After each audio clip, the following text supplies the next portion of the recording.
कहानी की शुरुआत में हमें आइसिनाई नाम के एक छोटे से किंगडम को दिखाया जाता है जहाँ के लोग बहुत ही सुकून से मिलजुल कर रहते थे। हालांकि ये वो टाइम है जब रोमन एम्पायर ने तकरीबन अमेरिका पर जंग करने के बाद कब्जा कर लिया था। ये किंगडम भी अमेरिका के ही अंडर आता था, लेकिन अब तक रोमन एम्पायर ने यहाँ पे कब्जा नहीं किया था। सीन कट होकर आइसिनाई के पास ही एक किंगडम में जंग का माहौल देखने को मिलता है। रोमन सोल्जर्स यहाँ के मासूम लोगों को मार रहे थे और इस बुरी हालत में ये सभी लोग गॉड से अपनी मदद के लिए आने वाली गॉडेस के जल्दी आने की दुआएं करने लगते हैं और रोमन सोल्जर्स से कहते हैं, देख लेना वो दिन जल्दी आएगा जब एक मलका आकर हमें तुम्हारे जुल्म से बचाएगी। ये बात काफी अजीब थी। रोमन सोल्जर्स का जनरल फौरन ये बात जाकर अपने किंग को बताता है, जो भी सारी कहानी सुनकर गुस्से में आ चुके थे। इसीलिए वो फौरन ही इस एम्पायर की सभी ताकतवर औरतों को जान से मारने का हुक्म दे देते हैं। स्पेशली वो औरतें जो उनका मुकाबला कर सकती थी। उससे ज्यादा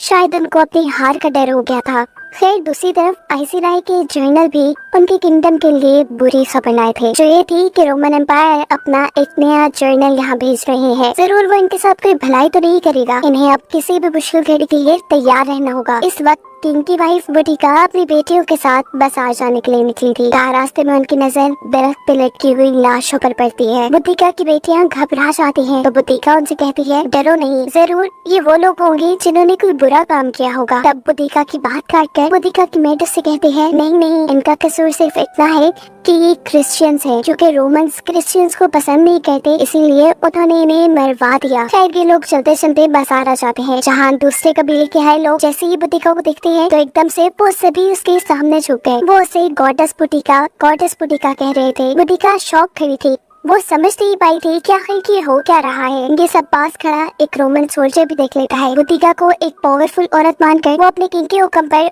जैसे ही उसे मारने के लिए आगे बढ़ता है, उसके साथ जबरदस्ती कहता है, तो वो लड़की जो सबसे पहले बुद्धिका के सामने झुकी थी जल्दी से अपनी तलवार निकालकर उस आदमी का हाथ काट देती है। अगले ही सेकंड उसने इस गिरे हुए आदमी का सर भी काट दिया, यानी उसने रोमन सोल्जर को मार दिया और ये उससे बहुत बड़ा गुनाह हो गया। ये लोग जानते थे कि अब यहाँ रोमन फौज आ जाएगी इस चीज का बदला लेने के लिए, इसलिए ये सब तो यहाँ से भाग जाते हैं। लेकिन अब रोमन सोल्जर्स पड़ जाते हैं क्वीन के पीछे, यानी बुद्धिका के पीछे। किंग बुद्धिका की जान बचाने के लिए रोमन सोल्जर्स के साथ सुलह करने की बात करते हैं। ये सोल्जर्स भी बुद्धिका की जान को बख्शने के लिए मान गए थे, लेकिन एक शर्त पे, जो कि ये थी कि बुद्धिका को सजा जरूर मिलेगी। और वो सजा ये थी कि बुद्धिका पूरे 1 साल तक महल से बाहर नहीं जा सकती। इन सबके यहाँ से चले जाने के बाद बुद्धिका अपने हस्बैंड से यानी किंग से बात करती है, उन्हें बाजार में होने वाली सारी स्टोरी सुनाती है और पूछती है, मुझे एक बात समझ नहीं आई, उन्होंने मुझे गॉडेस कह के क्यों पुकारा। किंग जवाब देते हैं, शायद इसलिए कि तुम बारबेरियंस की ब्लड लाइन से हो। बारबेरियंस यानी दुनिया के सबसे बहादुर सोल्जर्स। अगले दिन रूटीन की तरह बुद्धिका अपनी बेटियों के साथ खेल रही थी लकड़ी की नकली तलवार से, जिनको देखकर किंग खुश हो रहे थे। किंग को लगा कि शायद बुद्धिका को तलवार चलाना नहीं आता।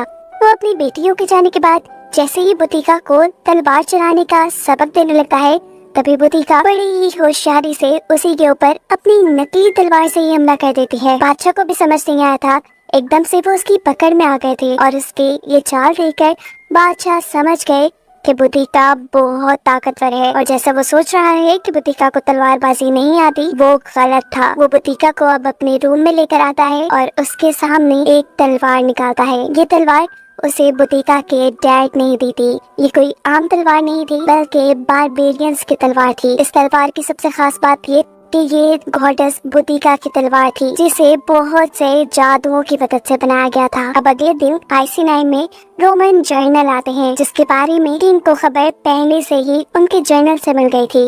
यहाँ के सभी लोग दुश्मन होने के बावजूद रोमन जर्नल को इतनी इज्जत देते हैं जैसे वो कोई बहुत खास मेहमान हो, लेकिन वो जर्नल तो इन्हीं कीड़े मकोड़ों से भी कम समझ रहा था। फिलहाल के लिए तो वो यहाँ से चला जाता है, लेकिन किंग जान चुके थे कि उसके इरादे अच्छे नहीं, इसीलिए वो अपने जनरल के साथ मिलकर रोमन सोल्जर के उनकी किंगडम पर हमला करने से पहले ही रोमन्स की यहाँ आई प्लेटून पर हमला करने का फैसला करता है, ताकि वो अपने किंगडम को बचा सके। रातों रात ही अपनी फौज तैयार करते हैं और जंग पे निकल जाते हैं। ये जंग बहुत ही भारी थी। रोमन सोल्जर्स स्ट्रेंथ थे और इन लोगों के पास तो ज्यादा हथियार भी नहीं थे, लेकिन ये लोग हिम्मत नहीं हारते और ऐसे जंग जीत जाते हैं। ये लोग जंग जीत तो गए, लेकिन इन्होंने जंग जीतने की बहुत बड़ी कीमत अदा की। किंगडम वापस आकर जनरल बुदिका को बुरी खबर ये देते हैं कि किंग अब इस दुनिया में नहीं रहे।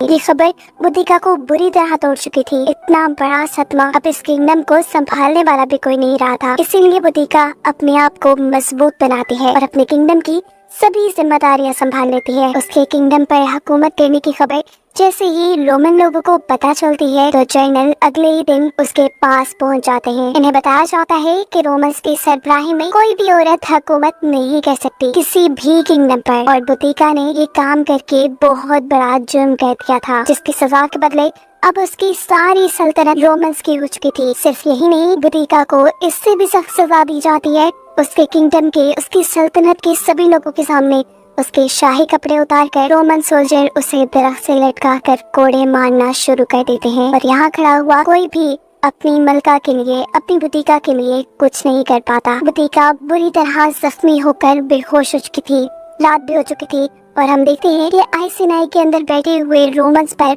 अचानक कोई हमला कर देता है। ये वही लोग थे जो बुदिका को गॉडेस मानते थे। वो यहाँ सभी रोमन सोल्जर से लड़कर बुदिका को बचाकर यहाँ से ले जाते हैं। अपने किंगडम में ले जाकर बुदिका का इलाज किया जाता है। होश में आते ही बुदिका सबसे पहले अपनी बेटियों के बारे में पूछती है और उसे बुरी खबर ये दी जाती है कि उसकी बेटियां कोड़ों की सदमे में मारी गईं। और इस इतने बड़े सदमे में बुदिका दोबारा अपनी होश खो देती है। काफी दिन यूं ही गुजर जाते हैं और फिर एक दिन बुदिका सेहतयाब होकर उस टेंट से बाहर निकलती है, जहाँ वो देखती है कि बच्चे नकली तलवारों से लड़ना सीख रहे थे। इन बच्चों में 2 लड़कियां भी थी जो उन्हें बिल्कुल अपनी बेटी की तरह लग रही थी। यही लड़कियां बुदिका को बताती हैं कि उनके किंगडम के लोग उसे गॉडेस यानी देवी मानते हैं। इन लोगों का मानना है कि आप हमें रोमन से बचा लेंगी। बुदिका, जिसके अपने प्यारों को रोमन्स ने मार दिया था, जिसकी सल्तनत रोमन्स ने ले ली थी, वो खुद भी रोमन से बदला लेने के लिए तैयार हो जाती है और खुद ही से प्रैक्टिस करना शुरू कर देती है। कहीं ना कहीं उसे भी लगता था कि वो रोमन से लड़ जाएगी। उसे ट्रेनिंग करता देखकर यहाँ के लोग उसे उसकी वही तलवार देते हैं जो कुछ टाइम पहले ही किंग ने उसे दी थी। बुदिका इस तलवार को देख ही रही थी कि यहाँ पर एक दूसरे किंगडम का जर्नल आता है जिसका नाम है वुल्फगार्ड। वुल्फगार्ड के भी किंगडम पर रोमन्स ने हमला कर दिया था। वो भी रोमन से जंग करना चाहता था, इसीलिए ये सब किंगडम वाले आपस में मिल रहे थे ताकि एक बड़ी फौज बनाकर आराम से रोमन्स को हरा सके।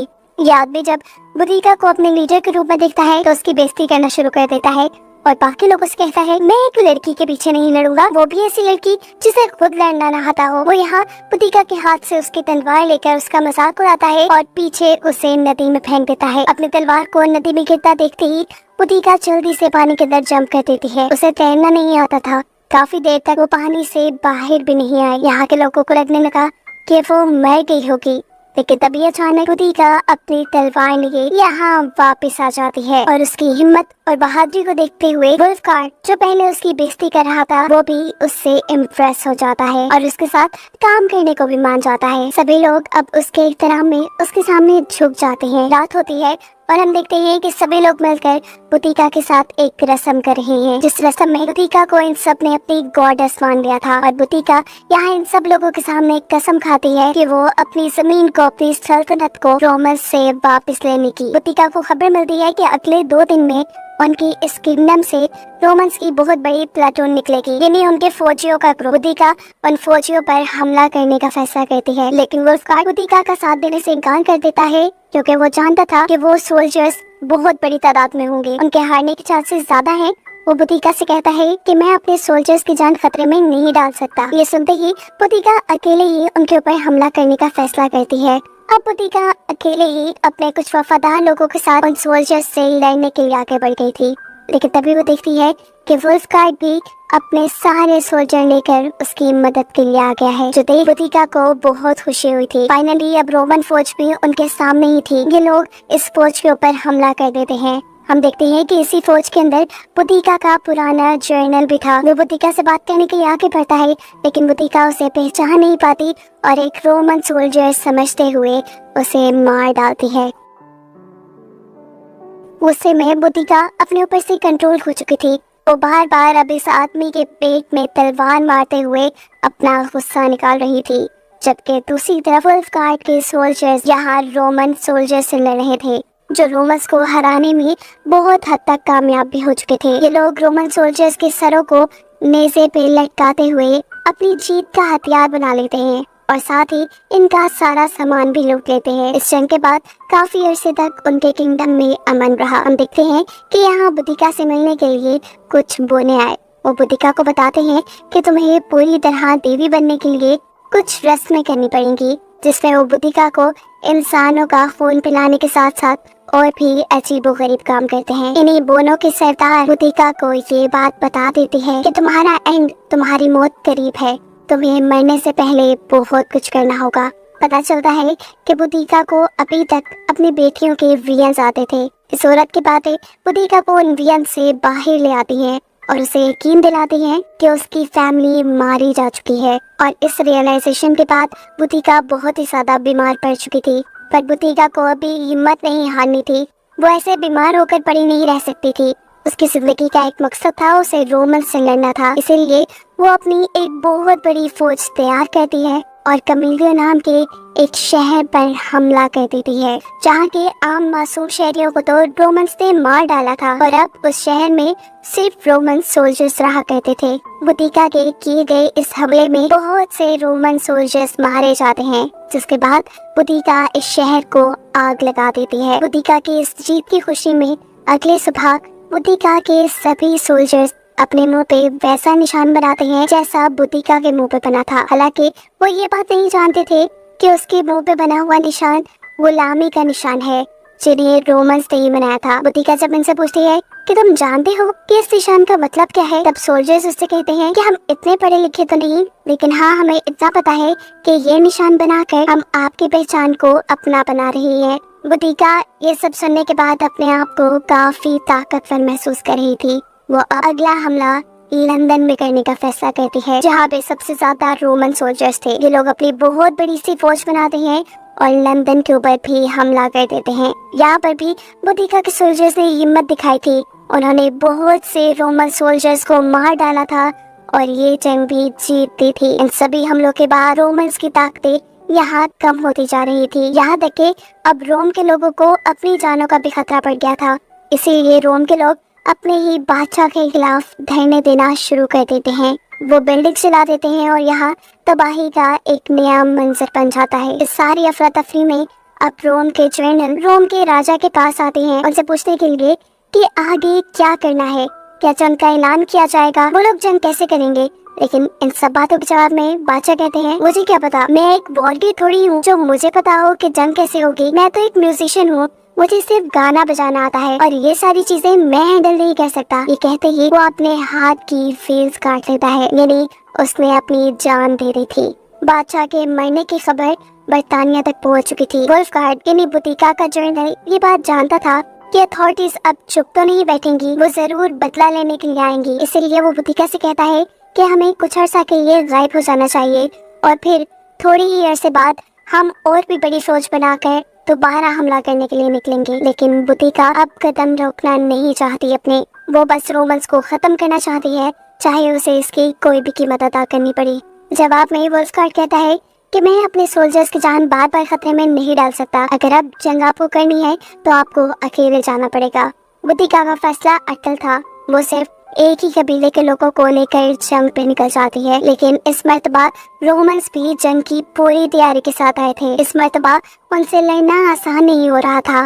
बुद्धिका की फौज मारी जा रही थी। रोमन्स अपने बिछाए हुए एक जाल के सदके पहले ही बुद्धिका के बहुत से सोल्जर्स को मार देते हैं। बुद्धिका की फौज और ताकत कम हो जाती है, जिसके बाद ये रोमन्स उसके ऊपर हावी होने लगे थे।